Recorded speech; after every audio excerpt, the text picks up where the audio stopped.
Tonight, devastating, heartbreaking, infuriating. Keir Starmer responds to a rapid review of the NHS and signals it will get more money. But where's it going to come from? The Prime Minister warns it will take a decade to sort out the NHS and says it's got to change before it gets more cash. Working people can't afford to pay more, so it's reform or die. Lord Robert Winston's worried that in 20 years' time there may not be an NHS. So is he more hopeful after today? He'll be joining us live in the studio. Also tonight, Andy Haldane, the former chief economist at the Bank of England, tells me that Rachel Reeves' statement in July about a so-called black hole in the government finances was unnecessary and probably unhelpful economically. It's one thing to reveal a black hole, if that indeed is what it is, but just leaving that to sit for 3 months, I think, was a bad idea. And could there be a crackdown on MPs getting paid to be on TV and radio? A new committee is going to look at whether there's a conflict of interest. All that and more with the former MP, Flint, and Tim Montgomerie, who will be with us for the next hour. It's Thursday. I'm Sophy Ridge, live from Westminster, and this is the Politics Hub.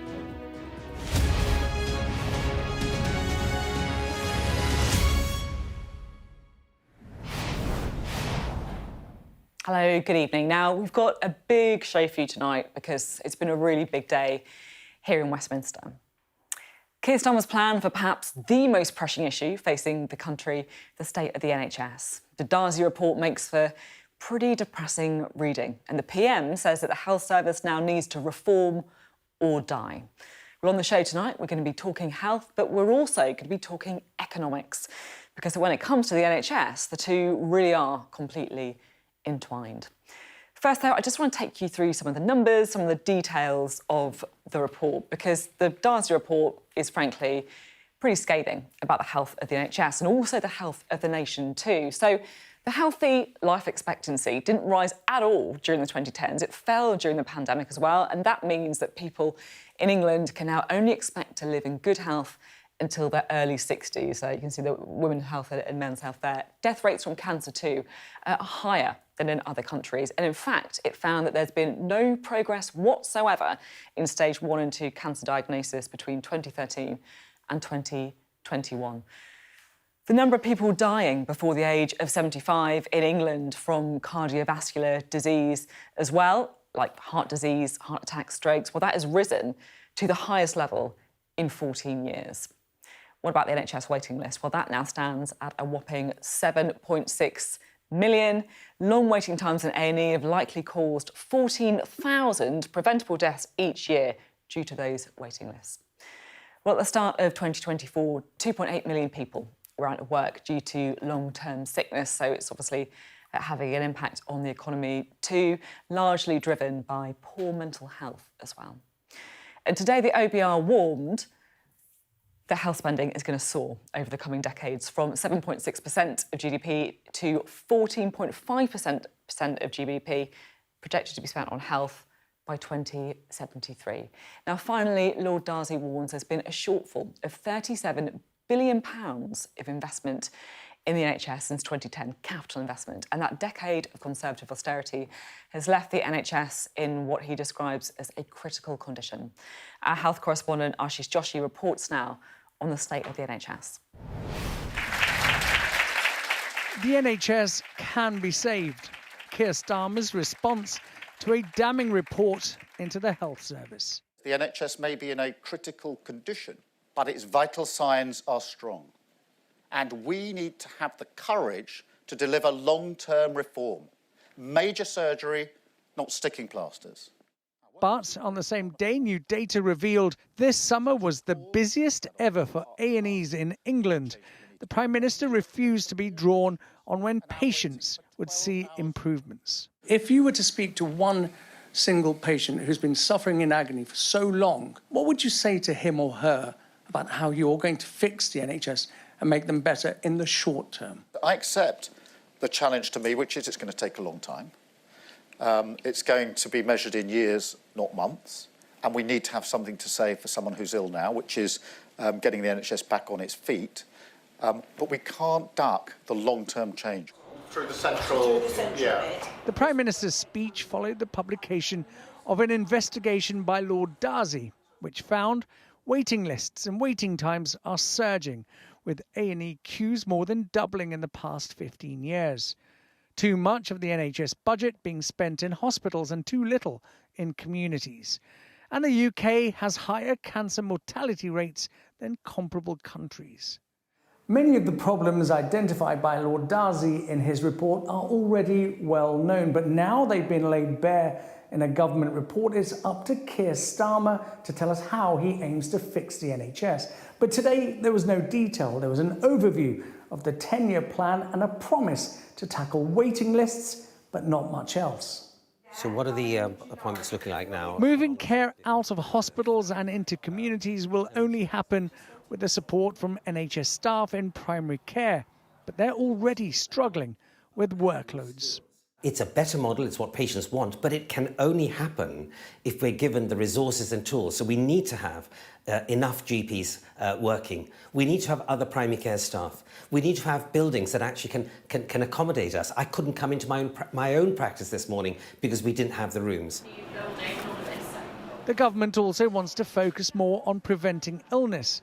Restrictions on advertising for junk food touted today as a new way to keep children healthier. But so too is improving access to care. Stephen, do you want to come on through? Right. Steve Can is a cancer survivor. Now he's having tests for numbness in his feet. Steve is typical of patients with more complex health needs. Ringing up for an appointment is difficult because you end up in a queue. But I find if I turn up there at 5 to 8 in the morning, I always get an appointment with the doctor that I've seen for many years. If you want to just rest your arm on here for me. The scale of the challenge to transform the NHS and the lives of patients like Steve is huge. Too much time has already been lost. Well, both Ashish Joshi, our health correspondent, and our deputy political editor, Sam Coates, are with us now. Sam will come to you in a moment, but first, let's talk to Ashish, who was at that Keir Starmer event earlier. What stood out to you from the report? What stands out from the report is the scale of the NHS's inability to treat patients, because we look at A&E, it comes under the microscope almost every month with the data releases. We look at cancer, we look at mental health. But when you look at this report, and all the way through its pages, almost every aspect of NHS patient care is struggling. And it's the vast enormity of those problems all presented in one document that really hits you. And then you have the anecdotal evidence. When the Prime Minister was talking about that child at the Alderhay Hospital in Cambridge, talking to doctors and surgeons there who say, we deal with 6-year-olds who are coming in with rotten teeth. We know that dentistry is difficult because there aren't enough NHS dentists. In some regions, we've seen those dramatic photographs of queues going all the way down the street. But when it's all collected together and presented in a report, which has been commissioned by the government, that really does make you stop and think. I'm a health correspondent. It's my job to look at the NHS, especially where it falls down. So I'm used to seeing the trickle of NHS stories saying it's bad in this department, it's not so great in this department, we need radiologists, we don't have enough specialists in this department. But when it's all collected together and presented, and you look at the NHS as an institution thinking, this really does just lurch from crisis to crisis. Summer is as bad as winter. In winter, they struggle to cope almost every winter. And you think there is just no light at the end of the tunnel. And this is an opportunity now for the Prime Minister and for the government and for the country to absolutely accept the NHS is in potentially terminal decline and drastic intervention is needed. Ashish, thank you very much indeed. Ashish Joshi there, our health correspondent. Well, let's bring in Sam Coates. I mean, Ashish was just saying that the NHS could be in terminal decline. Keir Starmer talked about reforming or dying. I mean, it feels to me like Labour are really setting out the scale of the challenge. Do you think they're setting out, I guess, solutions that match that scale? Good gosh, no, not yet. Look, Sophie, let's be honest about what this is. This report is a piece of naked politics. Now, that's not a good or a bad thing. That's not a judgment on what they've done. It's quite predictable. But what they're trying to do is use a report to make a case. So let's look at the motives and what they try and achieve. And I think the report does three big things. The first of all, it says this is going to take, the scale of the problem is so bad it's going to take 10 years to fix. Right, let me translate that for you. In other words, by the time of the next general election, don't expect the NHS to be fixed. Right, that's a pretty important message they want to get out. Is that a message about the NHS? No, it's a message about their electoral position. The second message I felt I was receiving very clearly today is that there's more money on the way in time. Now, Keir Starmer stood up at that event and he said, only with reform will we turn on the taps. Now, to me, the most important bit of that is him saying he's going to turn on the taps. Now, it won't happen immediately, it won't happen until there's been reform, but money is coming. Money is coming for the NHS. That felt to me like a big deal. It doesn't quite mesh with some of the messages that you get from the Health Secretary, but nevertheless, the Prime Minister was pretty clear in that event. And the third thing it was trying to do was change the terms of the debate around the NHS. Now, let me give you one example. The Tories have talked endlessly about Boris Johnson's favourite sort of policy of building 40 new hospitals. They want to get off the hook of that. They want to say that's not the way to fix the NHS.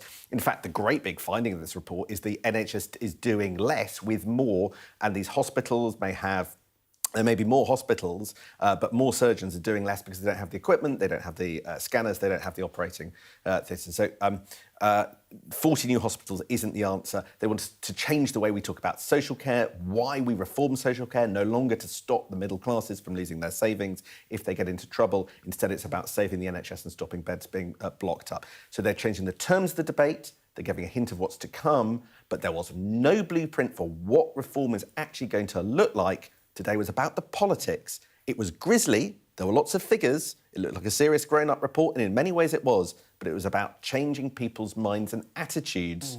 Didn't tell us anything we didn't know about the NHS. That's very interesting indeed. Sam Coates, thank you very much indeed. Sam Coates there, our Deputy Political Editor. Well, there's a lot for the government to consider, and it is pretty evident that tackling the problems highlighted in the report into the health service is no small challenge. Well, earlier I spoke to the Health Minister, Stephen Kinnock.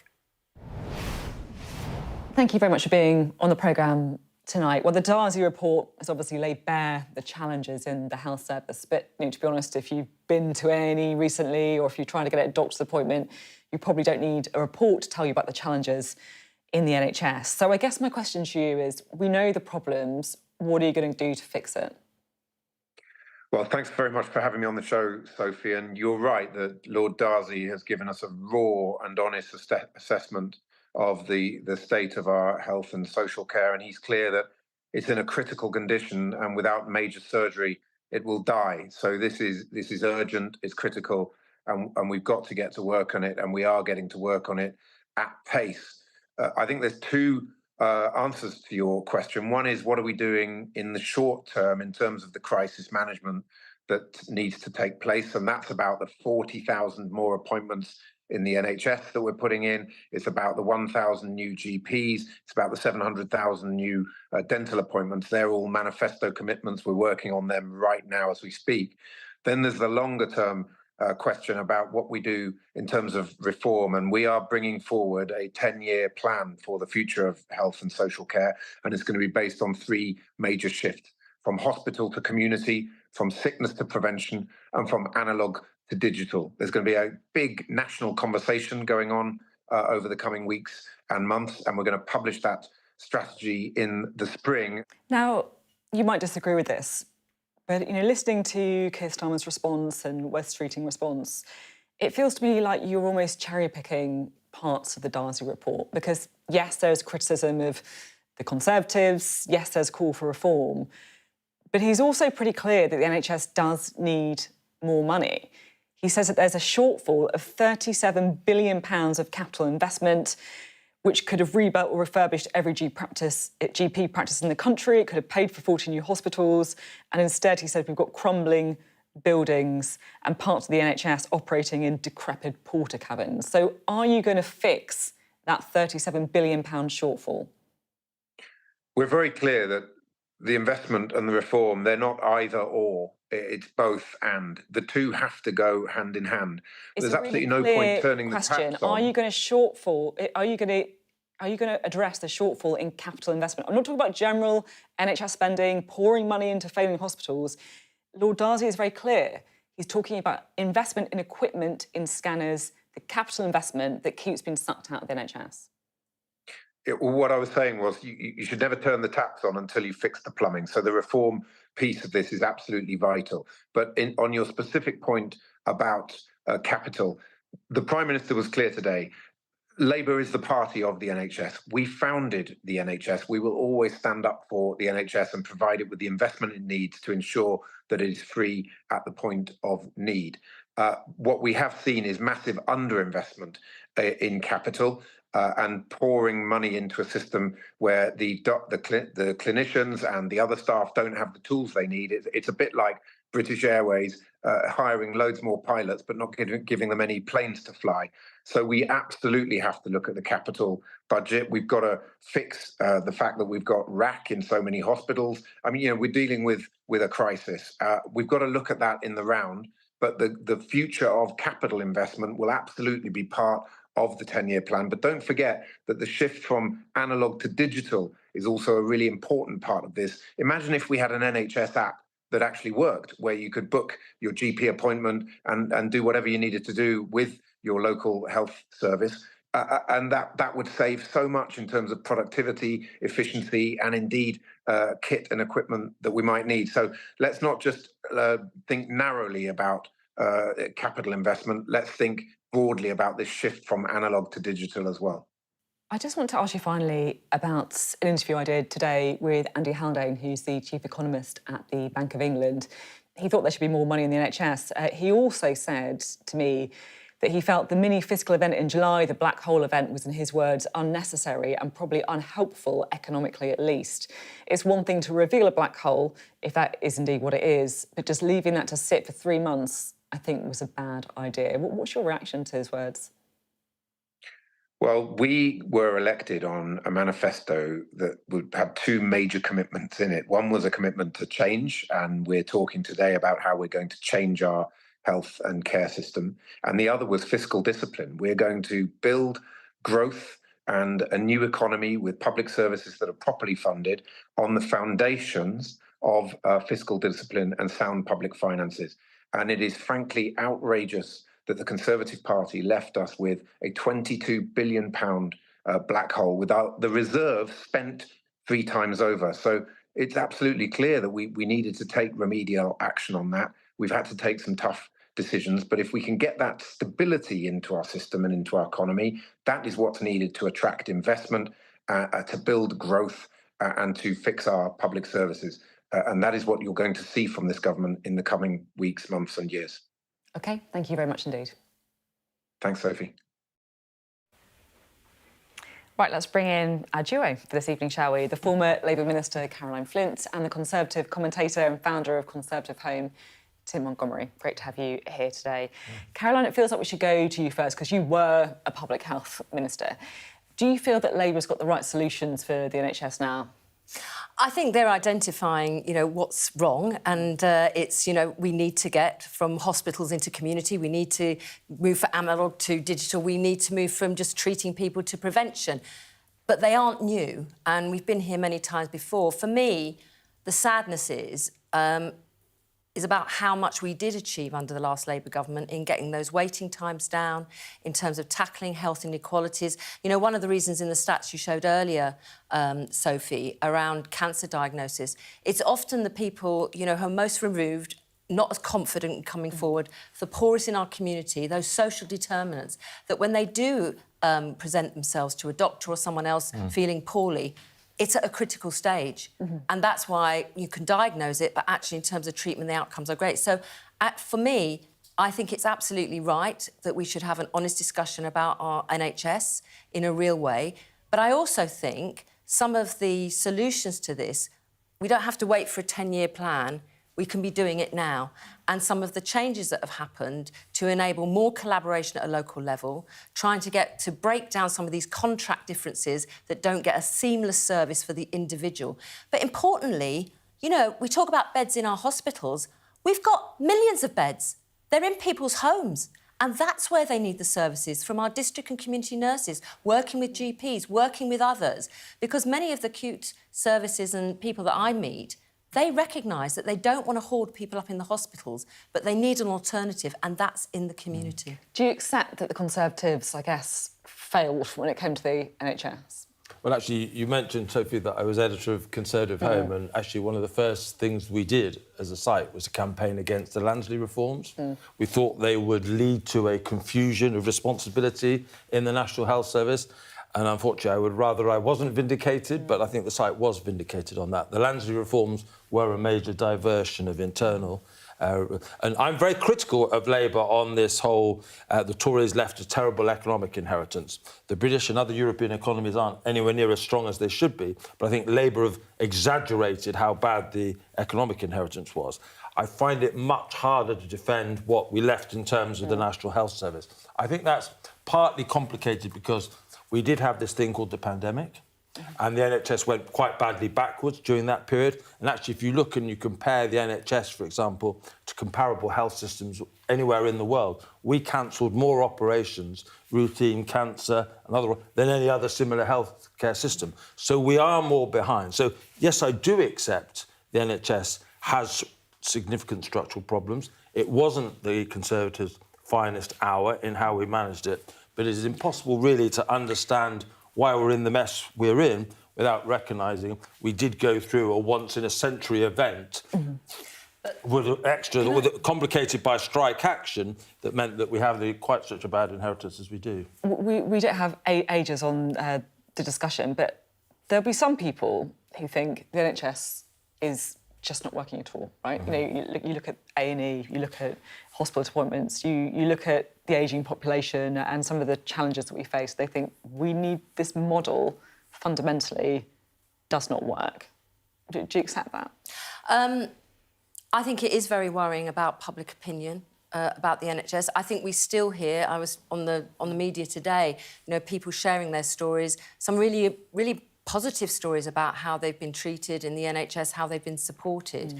I think part of the problem is there is good innovation out there. I know there is. But how do we make sure that that innovation, you know, actually becomes mainstream? Yeah. It's not just a one-off, isolated in particular areas. How does it grow? There's too many pilots that end up not having a strategy to move on from a pilot to become the reality for more people. And I think that's where some of this work needs to be focused on, is what works, how do we make it mainstream? And, as I say, the learning is there. We've got to break down some of the cultures between different sectors. I'm really in violent agreement with you on this, because actually, almost everywhere, somewhere, the NHS is performing brilliantly. Some hospitals, some GP practices are sort of like a model that could compare anywhere in the world. How do we, particularly through, I think, transparency, ensure that the best models are replicated around the whole National Health Service? That's the reform challenge. Violent agreement, we don't mind a bit of that. Thank you very much indeed. Now, well, we've just been talking about whether or not the economy was left in a challenging state following the election, but has the new regime under Keir Starmer and Rachel Reeves scored an own goal by denouncing the last government's £22 billion black hole without immediately offering solutions? Well, I've been discussing that, NHS reform, and that old chestnut, how to grow the economy, with the former Bank of England chief economist, Andy Haldane. Take a listen. Thank you very much for being on the programme. Great to speak to you. Well, we've got a new government compared to when we last spoke. How do you think they're getting on so far? A good start, I think. A lot to do on the economic front. You know, mission one for them is growth. And we're still missing growth, Sophie, but it's early days and there's still plenty of time, I think, to put those building blocks in place to get growth going after a couple of decades of lost growth, really. Let's talk about growth later in the interview, because I know it's something that you feel very strongly about. But first, I just want to get your reaction to the big report we've had out today. This really is something that Keir Starmer's government will be judged on, live or die on, the NHS. And we've got the Darcy report out, which, of course, is a health challenge, but it's also an economic challenge as well. What's your reaction to that report? Well, in a way, there's no huge surprises in that. We knew our health and social care system was fragile, and we knew that is having serious consequences for our economy. You know, the 9 million inactive people across the UK, and 3 or 4 million of those long-term sick. So those fault lines, well established. What the Darzi report does do is put a number to the investment required to begin the process of repair, 40 billion give or take. And the question then becomes, how is that to be financed when taken alongside the other elements, our education system, our transport system, our councils, our colleges, our universities, that also have suffered from a starvation diet investment-wise over many decades. You see, this is the thing, because I feel like there's the bit of a report that Keir Starmer's kind of slightly ignoring. Like, he's talking an awful lot about reform and how we shouldn't be pouring more money into hospitals that aren't improving. But as you say, there's another bit of the report that says, actually, when it comes to capital investment on things like equipment, scanners, buildings, we are way behind, tens and tens of billions behind. But they're not talking about that bit. Are you worried that they're just going to ignore the investment that's required? Well, I mean, the time for having that conversation is coming soon at the end of October with the budget. That and the spending review next year are really the points, Sophie, where we see the true colours of this government. It's one thing to be identifying the fault lines, it's one thing to be revealing the black holes, but the big question, currently unanswered, is how are those fault lines to be closed? How are those holes to be filled? There's no question that can't be done on the cheap. There's no question that will require some significant and long-term investment, capital investment in the many of our systems, health, education, local, that need fixing. So you say the NHS does need more money? It does. I mean, I think that was known before. The scale of it perhaps was not known, and now we have a much better line of sight on that being the case. I mean, it's known for some time that we have chronically underinvested in buildings and in kit, and have compensated with people. And that's the self-same as saying that productivity in the health sector has been flat or declining, and that now needs to change. We have, as you say, we're going to find out the true colours of the government at the budget. It feels to me like there's two, I guess, opposing forces. The one is the focus on growth and long-term investment, as you've been talking about, and then the other, of course, is the need to balance the books, fiscal responsibility, what some might even describe as austerity. Which force do you think should win? Growth, very clearly. You grow your way out of a fiscal hole. Austerity is not the route to solving even a fiscal problem. And of course, it's the last thing you need from a growth perspective. So this needs to be a growth first rather than fiscal first budget. And the starting point for that needs to be that investment, Sophie, across the piece. Because we know that without the investment, growth tomorrow will never come about. So, you know, the existing plans see public investment in this country falling relative to national income over the course of this parliament. As far as I can tell, there has not been a country in human history that has seen growth pick up at the same time as public investment has been falling as a share of national income. Where the starting point, by the way, is UK investing too little relative to pretty much all of our international competitors. So investment, investment, investment is the key lodestar of growth and should be the key lodestar of the budget. There are some signs that that's not the path that the Chancellor is going to go down. The report out today, there hasn't been speak about a big new investment in the NHS. There's been infrastructure projects that have been cancelled, the A303, for example. Do you think that this government may end up following the austerity path? Well, I hope not, and there's still time. But do you accept that there are signals that... There are risks around that. I felt the mini fiscal event in July, the black hole event, was unnecessary and probably unhelpful, economically at least. I mean, the politics are above my pay grade, but on the economics, you know, it's one thing to reveal a black hole, if that indeed is what it is, but just leaving that to sit for 3 months, I think was a bad idea. What should they have done then? Well, I think it'd be much better to say nothing until you provide solutions to filling the black hole as well as revealing it. As it was, that's generated fear and foreboding, an uncertainty among consumers, among businesses, among investors in UK PLC, which is unfortunate because just after the election, there was a sense of refresh, a sense of renewal, a confidence about the UK, both domestically and internationally. And that just set it back on its heels a bit, which I felt was unnecessary, alongside the partial measures that were taken, which I think have also aroused some concerns about what might come next. Are you talking about the winter fuel payments?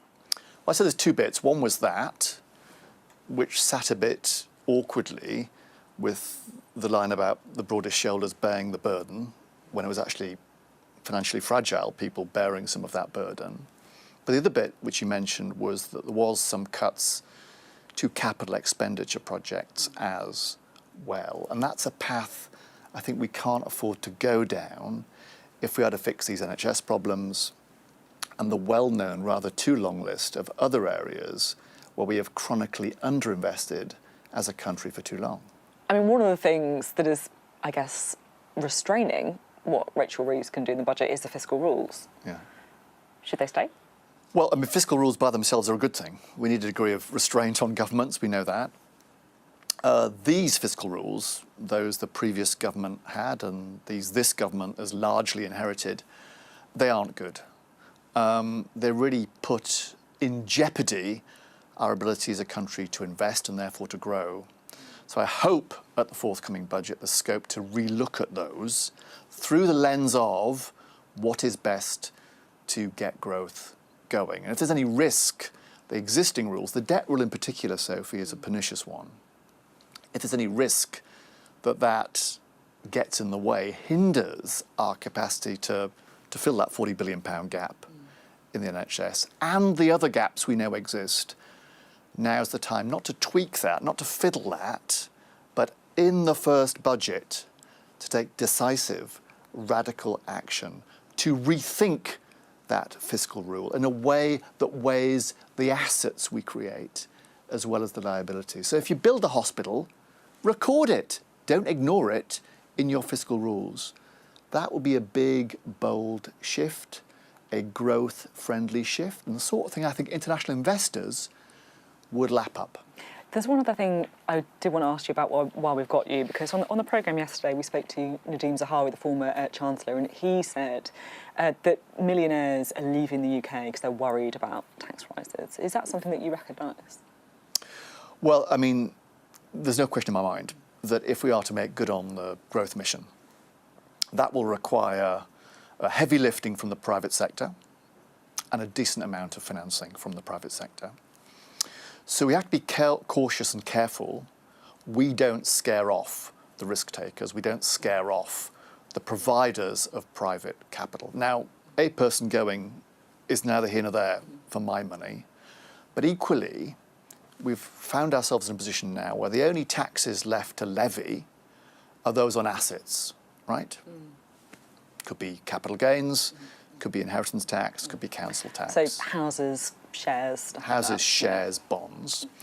Now, in principle, with a clear blue sky, I'd say it's perfectly fair and reasonable that those income from assets is taxed at similar sorts of rates to income from working.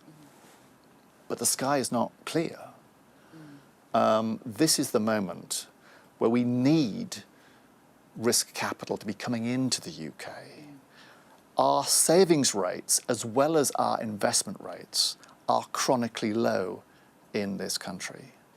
Doing something now that deters savings means there's less money to finance the investment that ultimately fuels growth. So my point on that is not a millionaire here, a billionaire there. It's rather, let's do something that stirs the spirit of risk takers and risk capital, because that we need desperately to make good on the growth mission. So would wealth taxes, for example, in the budget be something that you would be concerned about? We should tread carefully on that in a way that doesn't cut off at its knees the well of goodwill towards the UK that's built up over this year. Suddenly, we find ourselves, Sophie, having been towards the bottom of the international league table for political stability, now being seen internationally as a bastion of political stability. So there's optimism there, there's hope. There is. Internationally, we've seen that in the price of UK assets picking up over the course of this year. Let's not do anything that trips us up on that front, because that we need to fuel the growth that ultimately shows up in the living standards of people, particularly in the poorest places. Thank you very much indeed. Thank you, Sophie. Right, let's talk again, shall we, to Caroline and Tim. Very wide-ranging interview. He wanted to get the message about growth, I think, more than anything. And what stood out to you, Tim? I think that warning, really, because I remember when the first couple of weeks of the Labour government, it was an impressive start. You had very interesting appointments being made. And then I think Andrew Haldane's point about political stability was a real one. And actually, some of the growth data was quite good. There was an opportunity for Britain to say, yeah, we're doing well, come and invest in us. And I'm worried that since then, not just the negativity of Rachel Reeves's big statement, but taking a number of measures all on top of each other, like the new burdens on employers for taking on new people in a firm. Today, in the last couple of days, we've had new impositions on landlords, which could gum up the rental market, where we're already seeing landlords withdraw from the market. This could, a charter ostensibly to improve the rights of renters could make actually the average rent rise. The government doesn't seem to quite have its growth agenda, which is supposedly its priority and is the ultimate way of getting us out of our fiscal difficulties and the NHS, fully thought out. And I think Andrew Haldane's point particularly about we have a bad record as a country investing in physical infrastructure and other capital projects. And one of the first things that Rachel Reeves did was cut capital spending. And I think that was a mistake as well. So something of a disjointed approach to their economic growth agenda from this government. Is there, I guess, a tension between the side of the Chancellor that wants to be fiscally disciplined, right? That wants to show that there isn't a magic money tree, that they're going to balance the books, that Labour's going to take tax and spending very, very seriously. But then also this drive to go for growth. Are these things slightly in conflict, do you think, Caroline? I just think it's understandable that as a new government coming in, and look, it's not unusual for a new government coming in to sort of set out the stall about what they've inherited, and it's not been great. And that happened to us most definitely in 2010 when the Conservative and Liberal Democrat coalition became the government of the day. So I think it's, I think it's actually quite useful to have that conversation with the public about the challenge. I mean, I think too often we soft soap some of that as politicians. We want to give you everything and we can be jammed tomorrow. So I think managing expectations. Yeah, exactly. Managing expectations, exactly. But I think on the other side of it, so there's that. It's also about saying, we have to understand those challenges, but also it's about the choices they're going to make, about where they're going to take some potential risks, I think. And I think that's where Andy's comments come into this. For growth to happen, governments have an important role to stimulate the investment coming in, but also, where it's appropriate, actually add some resources into that as well. And I think that's going to be interesting about how the Chancellor manages that within the orthodoxy of the Treasury and the rules there. Governments in the past have created growth in this country where they've acted in a smart way to stimulate growth and play their part in matching some of that as well. And we've seen some evidence of that. GB Energy, we've seen just recently some confidence returning to the energy market in terms of the new contracts that have been signed up for renewable energy being developed going forward. For me, though, about growth and just looking at some of the sectors that seem to have grown in the first 2 quarters of this year, it is, for example, the service sector, which is always pretty evident and strong. It is in IT, but also in science and tech. What we need to change that into is also manufacturing. Make more in this country. we can have energy, renewable energy, but if we're not making the turbines and making the infrastructure in this country, rather than just importing it, I don't think we're going to get the growth that the government wants to see. More violent agreement, I can see it. Thank you both very much. Stop agreeing with me. Coming up next on the Politics Hub. Will a proposed ban on second jobs for MPs mean we'll soon be seeing less of certain politicians on our screens? And I'll be speaking to a leading figure in health and science with more than 5 decades of experience of fighting for and with the NHS. Lord Robert Winston joins us next.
Hello, welcome back. Well, one of the recurring themes following the publication of the Darzi report is that while it lays bare the symptoms of the health service's current malaise and even offers a little bit of a treatment plan, debatedly, it's the government that has to wield the scalpel and make fundamental changes to the way the NHS is run and funded. Well, who better to discuss the state of the NHS and possibly, we hope, a path to a better future than Lord Robert Winston, who spent decades working in the health service as a pioneering surgeon and scientist and still, of course, talks passionately on the subject as a Labour peer in the House of Lords. It's great to have you on the programme today. I've been looking forward to speaking to you. What do you make of the report? I think it's a really well-written report. I think he's done an excellent job on making a diagnosis. What he's not done anything about, of course, is treatment. So actually the problem, and he makes an excuse that we can say that this was not part of his remit. Whether it was or not, I mean, he certainly poses some things which can give you an inkling of what you might do. But there are no solutions that he really poses, which you can see in the report, which is fair enough. I mean, but it means something really important. It means that we've got to do something actually about what the report is saying, and that means further investigation of the issue about the solutions. And I think that's a really interesting question, which people haven't really talked about. And you've got to look at the solutions as a whole, not individual bits of it, I think. You see this as the thing, because I feel like, look, the report is obviously very helpful, but you probably don't need a report to tell us the NHS is in a really bad way, right? You just have to try and get a doctor's appointment or go to your local hospital or whatever it is. The difficult thing, like you say, is a solution. What do you think needs to actually happen? I think we need to have a much more honest discussion, and I was a bit disappointed at Stephen Kinnock, actually, who I just heard on the programme. It seemed to me that, to talk about, the Labour Party is the one that's really always been in favour of the NHS and has, from the beginning of its inception and all this sort of thing. I've been a Labour member for a very long time. This is it's not a political issue, and it shouldn't be a political. It shouldn't be a political issue. It's too important. It's got to be by decision of a much broader community, and I think a real discussion would mean actually a proper look at the whole thing in an apolitical way as far as possible. And one solution, of course, is, first of all, to decide how much money we're spending on the health service. And actually, in a way, we don't know, because one of the things the report doesn't tell us is what the actual treatments are costing individually. And that would be really interesting. But, for example, a hip surgery would be so much in one place and a different in another place. And the question really is, why is that and what is needed? Part of that is NHS England, but it's more complicated than that. And then I think once you've got the whole thing in the picture, you've then got to decide how you fund that amount of money. One solution, obviously, I'm afraid to say, although the Labour Party won't want me to say this, but I, much as I'm, hugely supportive of Keir Starmer, I think we have to ask ourselves whether or not we need to consider how much we can afford to spend and where the shortfall will come in forms of some kind of extra funding, which might be obviously an insurance scheme, which is done in some countries, or some other hypothecated tax, or where we accept people have to pay a bit. When there was a big crisis back in the year 2000, I got myself into trouble with Tony Blair. You're about to do the same, I can see, aren't you? You're bracing yourself. You're like, I'm going to get the call after this programme. He was great. No, he was great because he really listened, and he put a huge amount of money in, which solved the problem for a while. But inevitably, this is going to happen again and again because the price of healthcare is going to continue to rise. The technology we're talking about in this report is going to get more and more expensive out of proportion to the actual amount of money we're putting in. It's bound to. So you've got what patients expect, but the expectation is always going to be below the line, which is the cost going up. So that's one of the problems. We have to really think, and this is a very good time to do it, because you've suddenly got a government with a massive majority. Therefore, it's not going to be unseated if it's sensible. It doesn't need to be too nervous to actually say, well, let's really be radical. And one possibility might be really to say, how do you accomplish getting that shortfall made available? I mean, look, there'll be some people listening to this thinking, their kind of hearts beating. As soon as you start talking about insurance, about paying for parts of the NHS, people get worried. They get worried that people will not be able to access healthcare if they haven't got the money, right? Well, in the year 2000, what, of course, I suggested to Tony Blair was that what we might do is to bring private practice into the NHS hospitals. Actually, that private surgeons could only work in the NHS. We didn't have many clinics in that time. It turned out to be a really good idea because the people who then built private clinics made a massive fortune, and now, of course, it's nearly all foreign money. We've missed that opportunity. We could probably do something like that still in education, but that's another time. We'll come to that now. But I think here, I'm not saying we should necessarily have a hypothecated tax or insurance, but I think it's something we need to be discussing very, very carefully and seeing where it slows down. And I think, one of the problems is that, it's a funny thing about humans. They don't really value what they don't pay for. Actually, that's a big problem. A lot of people don't value their health service. They say they do, when there's a crisis, for example, during the pandemic. But maybe we have to accept that we have to find some way of paying for some of the costs of the health service, in a way which is not impossible, and finding how we could means test that if necessary. I mean, after all, it looks as if we might be doing it with winter fuel payments. Dare I say that? Yeah. But I mean, on a much bigger scale, there are some clear issues here. There's three really big issues. One clearly is mental health, which is massively important, where in fact there's a huge shortfall of ability to do it. Secondly, I think there's obviously, as Darcy rightly points out, one of the issues is the issue of primary care. And, of course, what was just being spoken about by Mr Haldane, of course, was the issue of investment in the infrastructure. And, you know, that's really important. You can't get away with crumbling hospitals. You know, there are some hospitals in London, there's one in particular I'm thinking of, where the passageway through the hospital from one side to the other is like going into one of those tunnels in Gaza. And that's not acceptable. And, you know, patients perhaps are going through that as well. In fact, they are on trolleys sometimes. So, you know, I think we have to really understand that we have to do something quite urgently about the structure. I could talk about this for a long time because it's a really, really important issue. Do you think the NHS is trying to do too much? Trying to do too much? You know, whether it's, you know, dentistry or whether it's fertility treatment or whether it's... is this just too big? Well, I think...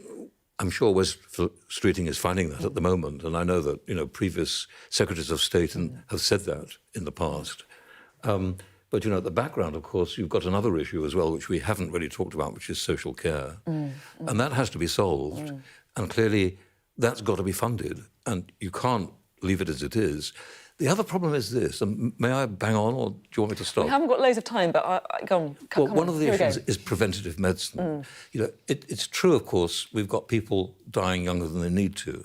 But, of course, the longer you keep people alive, the more multi-morbidity they have, the more extra diseases they get, therefore the more cost they are to the health service. You could argue that preventative medicine is perhaps not such a good way of saving money in the long term. I mean, perhaps if everybody smoked, it would make the health service cheaper, not more expensive. Well, there you go. I mean, this is the thing, isn't it? Because we all die of something, right? We all die of something. I mean, I know I'm being a bit flippant, but nonetheless, there's a serious thought there, which I think we have to think about. How if we get healthier, it may also be more costly, effectively. Yeah. Thank you very much indeed. A lot to ponder. That was very, very interesting. Thank you. Lord Winston there, the Labour peer. Now, if the newly formed Parliamentary Modernisation Committee gets its way, you may soon be seeing fewer MPs on your screens as they consider a ban on paid media appearances. Now, to be clear, we don't pay MPs or ministers for their time on this programme, but as the latest Register of Members' Interest shows, there are plenty who are. Sky's Gurpreet Narwan reports. Hello, good evening. It's me, Jacob Rees-Mogg. What's it like being at home with the kids? Are they seeing more of Dad? Join me on GB News, live at 7 p.m. The politician come media personality. This lucrative side gig could soon become a thing of the past. The government has already banned MPs from taking on advisory and consultancy roles. Now a new select committee is considering a crackdown on paid media roles. There is a deep distrust of politics and politicians in this country because we have had an era of disrepute, of sleaze, of scandal, of cronyism, and it's important that we turn the page on that. That trust in politics fell to new lows in 2021, when the Tory MP Owen Paterson was found to have broken lobbying rules while engaging in private sector consultancy work. Labour made putting an end to scandals like this a manifesto promise. And proponents say a ban on second jobs is the way to do it. You don't want conflicts of interest. You don't want Nigel Farage saying things in the House of Commons in order to get more headlines, in order to drive viewers to his show. Others aren't buying it. The people of Ashfield trust me immensely. They trust me to be an MP and they trust me to be a presenter on GB News. That's why they voted me back in. A lot of people are motivated by money. They want to provide for their families, for their children. They want to leave a little bit for them. If I could save a bit of money up in whatever time I've got left on this place and leave it to my children, then so be it. That's what I want to do. Welcome to Lee Anderson's Real World. Mr Anderson made close to £135,000 in extra work during the last Parliament from paid media gigs. He wasn't alone. This Parliament so far, since the 5th of July, MPs have made a total of more than £746,000 from outside work. Nigel Farage is by far the top earner, making more than £137,000 in extra work. When it comes to lobbying and conflicts of interest, the line between right and wrong can be a blurry one. Restricting second jobs offers a blunt solution, but is it really the right one? Well, the jury's out on that, with some warning that it could weaken our politics by reducing the breadth and depth of experience that MPs can bring to the job. Whether they like it or not, however, the gig could soon be up. Lee, cheers, good to see you. Gurpreet Narwan, Sky News. I was regularly voted the worst. Right, let's bring in our duo for tonight for the final time this evening, Caroline and Caroline and I Tim. want to where our pints are. We don't get pints on this programme to drink on air. Oh, yeah, we need to try and get you some wine after the show or something. It's the thing. I've got to go home. Caroline, what's your view about MPs, second jobs, getting paid for TV? Well, on the TV side of things, I think that if you're a minister or a shadow minister, I don't think you should be getting paid for doing media. And I would include David Lammy in that. I think he was shadow foreign secretary when he was fronting that programme. Yeah. And I sort of feel like I'm just thinking back to my own time. When I was a backbencher, there were certain media appearances I did get paid for, so I'm not going to be a hypocrite about that. But I think when I was a shadow minister and a minister, that wasn't the case. And why do you think? Is that because it's a conflict of interest? Because I think you're there as a, part of your job as a shadow minister and a minister is to go out there and front what the government is, if you're a minister, and what your opposition party is in terms of what you're putting forward in terms of your own platform. So I think it's a sort of different thing. I think the other issue here is where it sort of straddles between comment to presenting the news. And I think that's where GB News and some of the others have got into hot water, where they've had programmes that sort of segue between comment and then somehow presenting the news. Now, how can you present the news impartially if you are, you're there partly because you're a Conservative or a Labour MP? So I think something needs to be sorted out here. But I do worry, to be honest, more about how so many MPs are doing jobs, not necessarily in the media, but quite frankly, it's almost sometimes as if the MP job is a second consideration. Tim, what do you reckon? Well, I'm actually probably we will not continue to violently agree, I think, on this subject. Violently disagree. Violently disagree. Look, I think the most important thing is that everything is transparent above the board. And then, so if Nigel Farage is doing his show on GB News, everyone in his constituency in Clacton can see that. And they can decide whether that's a good thing or a bad thing. I don't like the idea of a parliamentary committee chopping that off. And look, my overall view, and this is an unpopular view, is I want the best quality of people standing for Parliament. And some of them, people with a legal background or a medical background, actually, they're not going to do it if that opportunity to cut off a sort of second job is closed to them. And for some people, that's a media job. And I think generally we should have people with rich experience of life in Parliament. And if constituents object to that, then they can vote that person out at the next general election. People, for example, I know nurses and doctors, who will do a shift to keep their professional status up.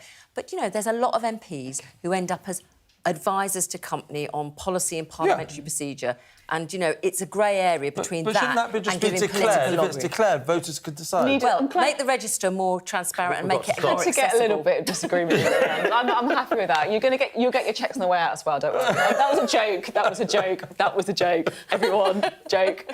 That is it from us tonight. Up next, it is the UK Tonight with Sarah, Jane, me. I'll see you next week.